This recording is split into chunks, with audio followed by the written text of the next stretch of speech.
Hai, kembali lagi bersama kita di Kencrot Film.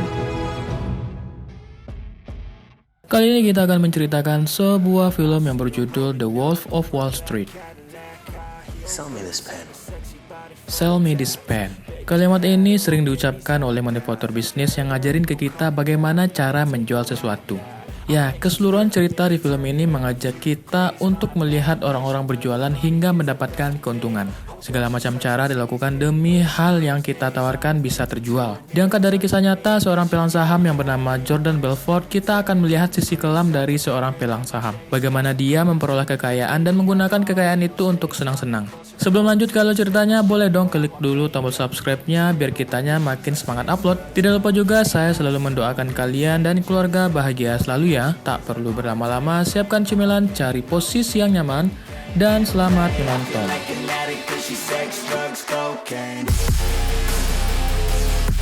Dibuka dengan iklan sebuah perusahaan Stratton Oakmont, perusahaan yang menjual saham di mana tempatnya para pelang saham bekerja. Setelah itu, kita diajak untuk melihat aktivitas karyawan yang bekerja di perusahaan tersebut. Tunggu dulu. Ini perusahaan atau kasino sih?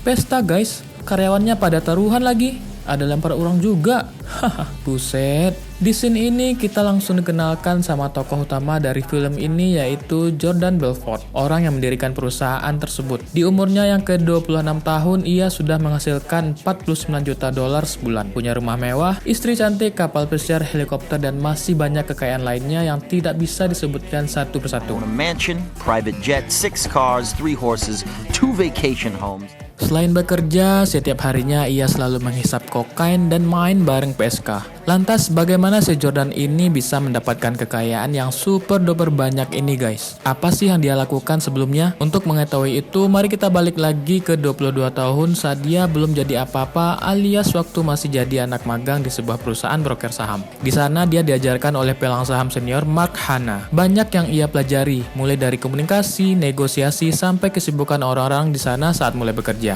Hal-hal yang terjadi di sana membuat Jordan sangat ingin bekerja di perusahaan tersebut. He was hooked in seconds. It was like mainlining adrenaline. Gak cukup sampai di situ, Hana juga mengajarkan si Jordan untuk menghisap kokain saat bekerja. Dan yang paling gak masuk akal, Hana juga menyuruh Jordan untuk onani setidaknya 2 kali sehari. Kira-kira beginilah percakapan mereka. Jordan, kau melakukan onani? Yes pak, I do. Berapa kali? 2-3 kali seminggu. Jordan, kamu harus menambah jadwal rutin onanimu. Setidaknya lakukan setiap hari. Saya saja 2 kali sehari, pagi saat akan bekerja, kemudian setelah makan siang. Rasanya, beuh. I want to. That's not why I do it. I do it because I fucking need to. Gokil. Beberapa hari setelah itu, Jordan akhirnya keterima bekerja di sana dan dia sekarang resmi sebagai pelang saham berlisensi. Namun kebahagiaan itu hanya sebentar saja saat perusahaannya itu bangkrut dan resmi ditutup. Jordan pun dipecat. Since 1899 closed its doors.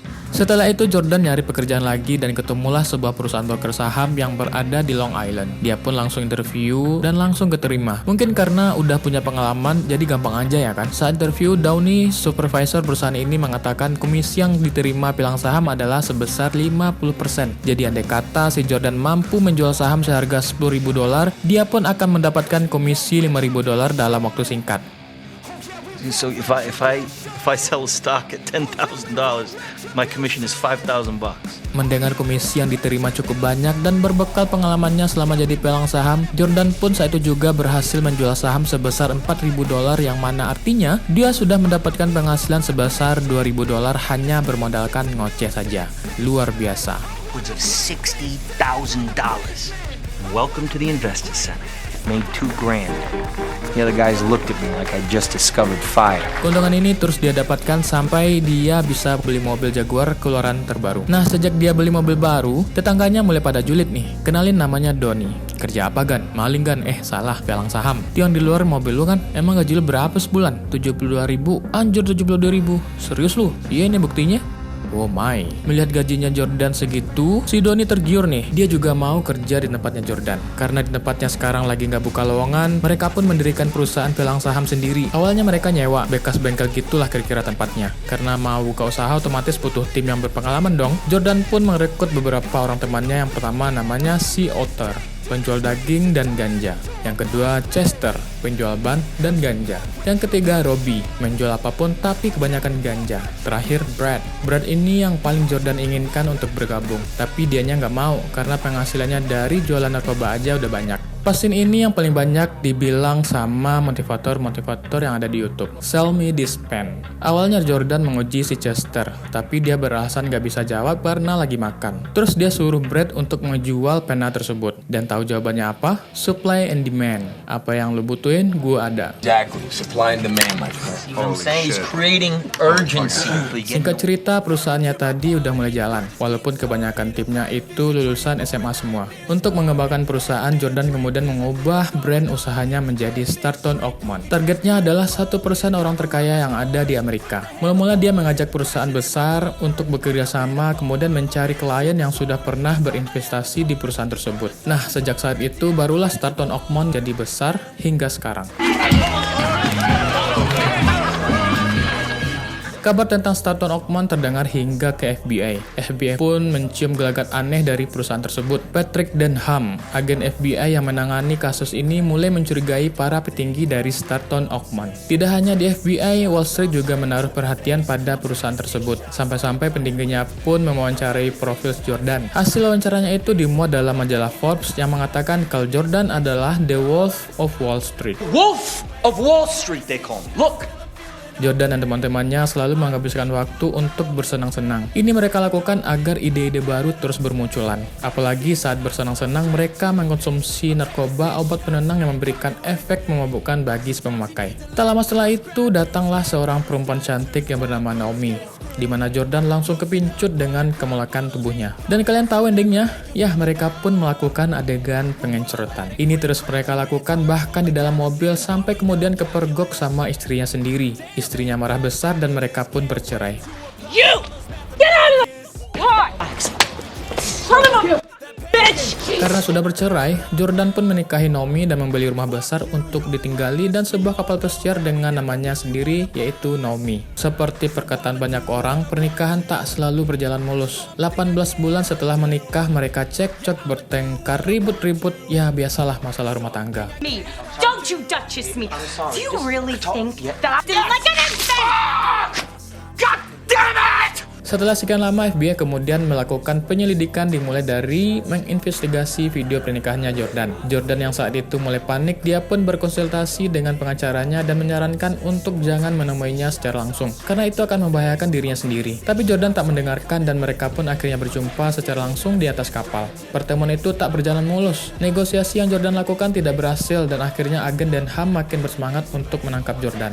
The fucking hero that I'm gonna be back at the office when the Bureau seizes this fucking boat. Karena sudah tak berkutik, Jordan kemudian mulai berencana untuk menyembunyikan kekayaannya dengan menyimpan uang tersebut ke sebuah bank yang ada di Swiss. Pihak bank menyarankan agar tidak menggunakan nama pribadi karena itu hanya akan memperburuk keadaan. Jordan kemudian teringat dengan Emma, bibinya Naomi, dan memutuskan membuat rekening atas nama bibinya tersebut. Awalnya berjalan mulus. Uang-uang itu dibawa secara bertahap mulai dari Emma dan Chantal, istrinya Brad. Tapi semua itu berubah saat Brad ditangkap. Kejadian itu bermula ketika Brad ingin mengirimkan uangnya Donny. Saat itu Donny berulah dan membuat keributan yang mengakibatkan Brad ditangkap. Dia dipenjara selama 3 bulan dan Jordan bebas bersyarat karena dia mengakui beberapa kesalahan asalkan dia membayar beberapa juta dolar dan keluar dari perusahaannya sendiri. Lagi-lagi Jordan tak mendengarkannya. Dia tetap menjalankan perusahaan dan mau tidak mau FBI harus menangkap si Jordan. FBI menginterogasi semua petinggi Starton Oakmont, tapi tak satupun dari mereka membocorkan tindakan Jordan. Sejak saat itu semuanya jadi kacau. Saat perusahaannya anjlok ditambah Emma, bibinya Naomi, meninggal dunia yang artinya uang yang ada di bank Swiss lenyap begitu saja. Tapi untungnya sebelum meninggal Emma sudah mencantumkan Jordan menjadi ahli warisnya. Untuk mengamankan uang tersebut Jordan harus ke Swiss saat itu juga. Dia pun berangkat menggunakan kapal pribadinya dan saat dalam perjalanan terjadilah badai yang mengakibatkan kapalnya dihantam ombak besar hingga tenggelam.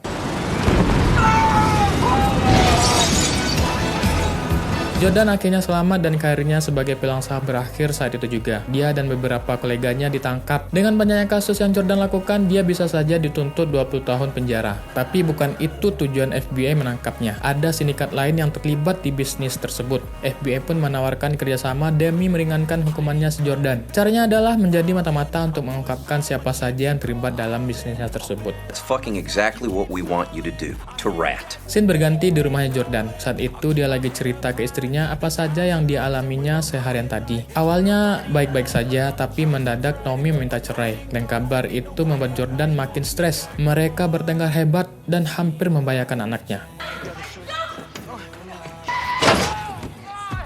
Singkat cerita, Jordan akhirnya didakwa atas pencucian uang dan narkoba dan dituntut 36 bulan penjara atau sekitar 3 tahun. Setelah keluar dari penjara, Jordan diminta untuk mengisi sebuah seminar tentang sales karena dia dianggap seorang sales terbaik saat itu.